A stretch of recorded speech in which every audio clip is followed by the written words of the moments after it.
sudah mempelajari bahwa seseorang suami kalau dia punya ilmu, ketika dia memberikan ilmunya kepada istrinya, maka istri tidak boleh keluar ke tempat yang lain mencari ilmu. Tapi beda dengan suami yang punya ilmu lantas dia tidak memberikan ilmu kepada istrinya. Dikala itu istri keluar mencari ilmu, istri itu tak berdosa dengan suami, tak durhaka dengan suami selagi dia mencari ilmu fardhu'in.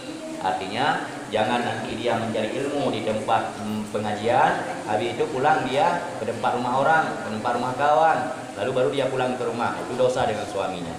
Nah, itu malam Jumat yang lalu. Terlebih-lebih suami yang tidak punya ilmu. Artinya suami hana ilme, hana gebi ilme ke urang inang ke perumah ke, sebenarnya ditang perumah ke dalam. Ini mendalimi. Ya, makanya kita kewajiban itu bukan hanya sepintas sudah menikah selesai masalah, tidak.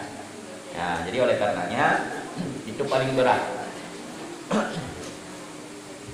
Ya, suami yang punya ilmu dia tidak memberikan ilmu kepada istrinya, istri boleh mencari ilmu di tempat yang lain selagi dia mencari ilmu fardhu'in.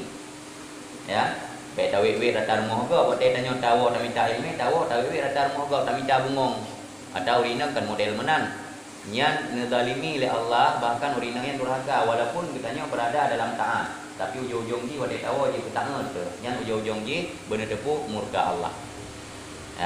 Ya, apalagi seorang suami yang anak ilmu, anak umada perumah ke rumah 24 jam, anak umada perumah ke kerja, anak umada perumah ke ini itu, tapi dia tidak mencari ilmunya, itu dosa besar. Dosa besar. Menanti kitanya orang agam, ada ayah-ayah kita di rumah kadang-kala dia sibuk dengan jualan, sibuk dengan kerjanya, sibuk dengan kantornya, tapi dia tidak pernah menyempatkan waktu untuk mencari ilmu. Nah, itu dia sangatlah berdosa dengan Allah Subhanahu wa taala. Apa yang dia cari tentunya tidak ada keberkahan di dalam kehidupan. Maka wajib menuntut ilmunya kan mecih ke kitanya. Ben pikiron ron urinang yang menuntut ilmu karena santriwati, ron uragam karena santrian, karena jikan tanya menuntut ilmu. Orang syik kitanya wajib juga menuntut ilmu. Cuman beda kewajiban gaknya tanya uronyo kitanya hana tamita apakah? Tok ilmu yang udah dibancara bicara tu.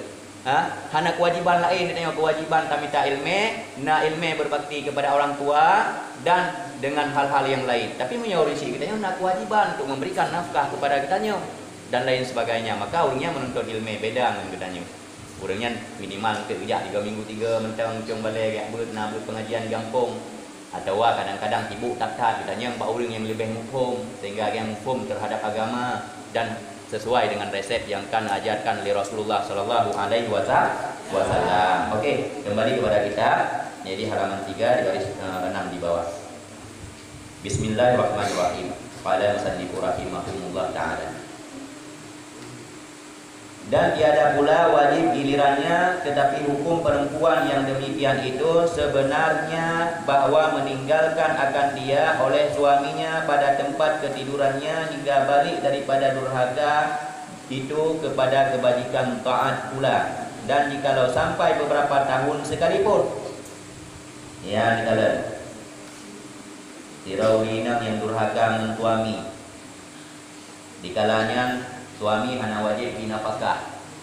Apakah nafkah lahir maupun nafkah batin. Nafkah batin hana wajib, maksud hana taih dengan ji atau giliran ji atau hubungan suami isteri dengan ji hana problem. Karena apakah? Karena ini durhaka. Illa kecuali ji balik durhakanya menjadi taat. Taat rumah kitanya bunoi lakai maaf hasil kesalahan karena kadang-kadang ruh silap lidah watai mempegah atau ruh silap lisan watai pegang dengan suami ke sehingga menjadi suami marah kepadanya, lakai maaf di istri baru tiganya kembali kepada semula, artinya tapi nafkah lahir dan nafkah batin. Maka raya problem kitanya sebagai istri, ya watai kaji ke istri sehingga menanti kitanya sebagai suami. Ar-rijalu qawwamuna 'alan nisa, pemimpin bagi kaum wanita. Ya. Karena ini taat dan saleh beda. Menyo taat dalam tente saleh urang. Tapi menyo ka saleh nya otomatis ditaat. Oma aku taat orang yang ngejak masjid kat semayang. Kalau dia orang jak masjid taat soleh. Menyo taat betul karena yang kagak amalkan maksudnya kagak ibadat, taat gaknya. Tapi kadang-kadang taat gaknya untuk pamer kepada orang. Yaitu Oma rajin taat jak masjid. Oma rajin taat jabut. Oma rajin taat mana? Yang kerja asai taat golong dia soleh. Tapi asai kat soleh mesti taat. Ya ini. Jadi banyak kalian orang terjak masjid ke ibadat kan nyoju golong dia. Tapi menyo orang soleh kan mesti taat karena kesalehan kannya dalam hati untuk membuktikan pada Allah bahwa memang Allah lah yang dia cari, bukan manusia. Ya, jadi artinya tengok ini. Ya. Dan telah melaknatkan akan perempuan yang durhaka oleh segala malaikat. Ya, ini. So laknat ubena malaikat. So laknat akan perempuan yang kibar, yang durhaka dengan suaminya. Nah, dia ada pegah kurinang durhaka kepada suami itu giliran suami, giliran uraga. Karena menyolang kitab Ukulu Kunani Lujen dalam kitabnya nepegah bahwa sabar ini. Ya, jadi menyauri nang perle belagak di ke suami pi belagak di kurinang.